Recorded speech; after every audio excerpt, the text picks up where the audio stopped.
stationary. There's the windmill, and I hear that it also served the Lakeside Club, and it was built for $25 by a man named Nordine. He was Norwegian, and he built that, and it cost $25, and they sold it for $5 later on because it couldn't pull up enough water for all the houses that wanted water, and so at that time they dug a well. Yeah. Let's see. I don't know how that went exactly, but they did sell the windmill, and they must have each taken their own wells on their own property. And before it served 3 houses, and it ran out of water for 3 houses, so they must have all had their own wells after that.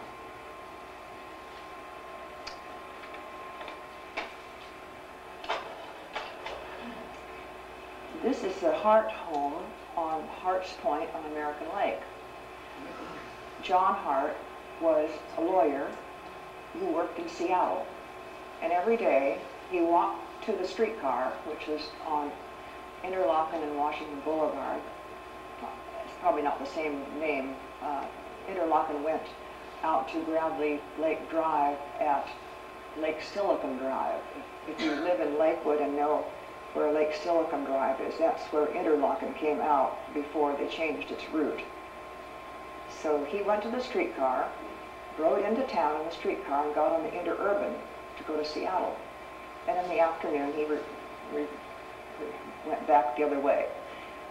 His wife, Mrs. Hart, grew vegetables and flowers. And I remember her bringing the vegetables and flowers in her rowboat with her bonnet on over to my grandmother. And they were good friends, and she made that trip quite often. And I'd love to see her do that. This is the home that Joe and Barbara Carmen live in now. And this is one of the little details inside their house, a little lantern. This is the Woodstock Apartments at 711 North 1st, and it was recently restored. Its companion is the Rutledge Apartments at a 90-degree angle behind this one. This is one of Russell's designs. This is the Albert Rhodes house. Albert was one of the Rhodes brothers. The other one was Henry. And of course they have Rhodes Brothers department store, which was done by his firm. And I'm not sure if he did that, if A.J. Russell did this or not. I think Mama had all his homes in her catalog, a little index box. And the homes that were done by him and his firm, some of them were done by other members of the company, because he couldn't have done 120 buildings and houses, and that's what's listed in the Tacoma Public Library. So, but this one he did, and it was built in 1902. Let's see, I guess. Pardon me? Is that a camellia in bloom over there? I can't hear you. Is that a camellia, a plant?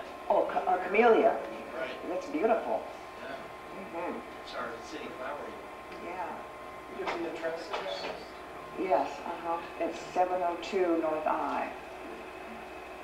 And it was built, the one I just showed you was built in 1902, and this one was Henry Rhodes' house, and it was built in 1901, which makes me think he might be older than Albert, but not necessarily.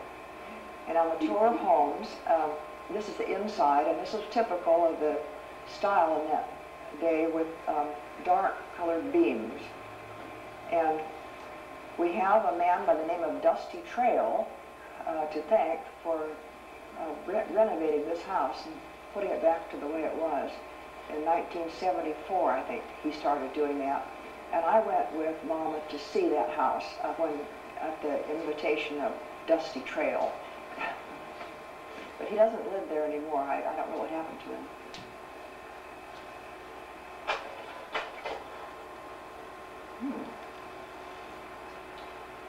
This is the George Dickman house.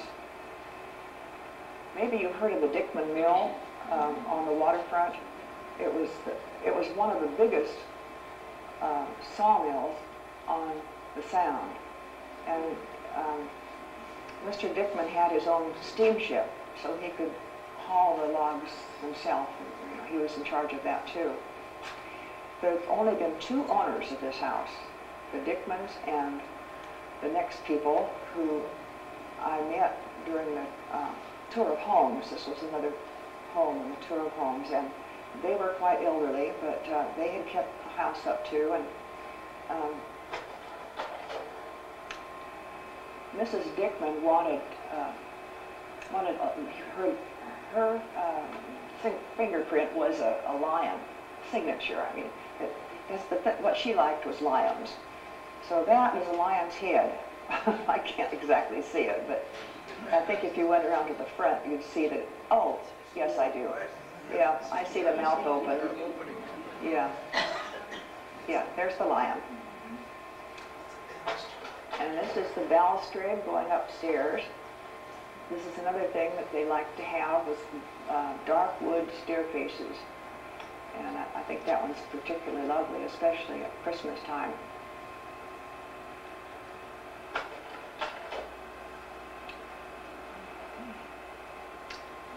This is Lake City School. My mother and her brother went to Lake City, but it wasn't in this building. The other building was the building next to this, a 2-room schoolhouse, which later became the Lake City Community Clubhouse. This is still standing. Lake City's school has built around it. So this is the brick building with the bell tower that's still there. They had to put in an elevator because of what is that thing they have to do for disabled? You know, it has to make it up to code.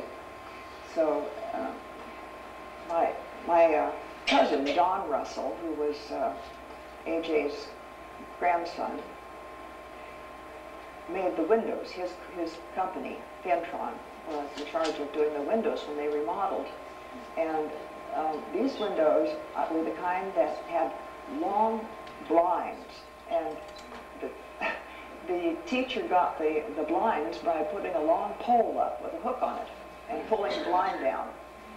And to open the windows, you had to use the same implement. It was a long stick with a hook on the end. Does anybody remember those? Yeah, that's how you open the windows.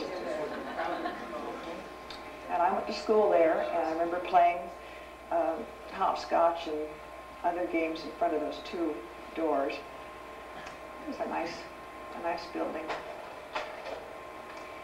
This is the Masonic Temple, I believe. Yeah, this is the Masonic Temple. Just a minute, there's a flashlight here. It's on St. Helens Street, right near Division. You probably know, it is still there. Second in St. Helens. Yeah. Is it Second in St. Helens? And the Temple Theater is on the right. This building was done with a classic style where the Corinthian, Ionic, and Doric columns were used inside, each on a different floor. And I think being a temple, that it was appropriate to have columns as themes in each room. Now, when the theater was furnished in an Egyptian style, AJ refused to go to the opening because he didn't think it went in with the classic style that he designed. Okay. This is the Charles Welch home. Welch is a publisher. Let's see when it was built. 1926, 715 North Yakima. He was the publisher of Tacoma's newspapers. I don't know if it was just the Tribune or the Ledger. Anyway, he was a publisher. At the side, what did you say? You say something? Well, you neglected to mention the Times. Tacoma Times. Mention what? Welch was the editor of the News Tribune. Oh, the Times. Okay. Anyway, Mrs. Welch wanted a New England colonial house like the one she left in Boston. And she just dismayed that there were probably no architects out here that would know what she was talking about. But Russell had worked for a while in Boston. And when she found him, she thought, oh, wow, this is great. We're going to have this nice house. And it turned out to be a very nice house. And she wrote an article for a magazine called Your Home, a national magazine, and told about Home on the Sound. She really liked it. Let's see, I've got another page here.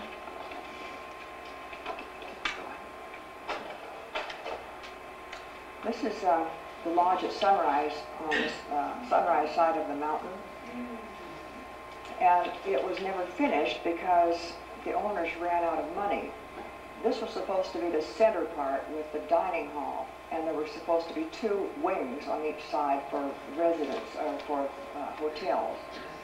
But this is all that it turned out to be.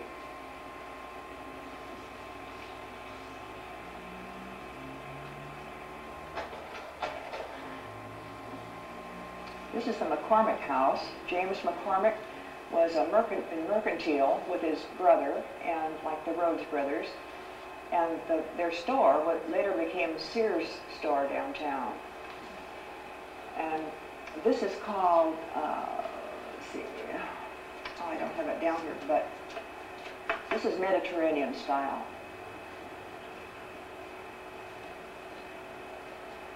Built in 1920, 705 North 5th. And there's the governor's mansion, built in 1908 by Russell and Babcock.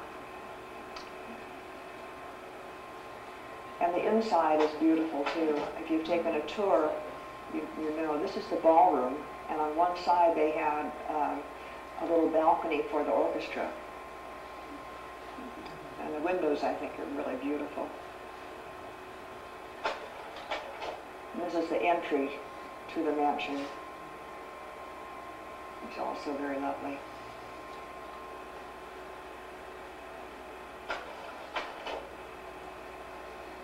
Oh, this is what they call a grand old lady. This is the second country club house.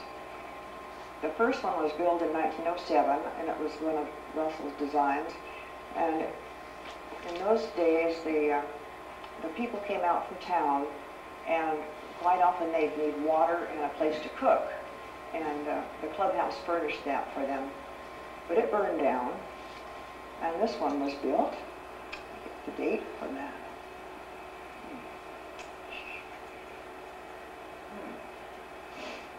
I think it was built in 1910.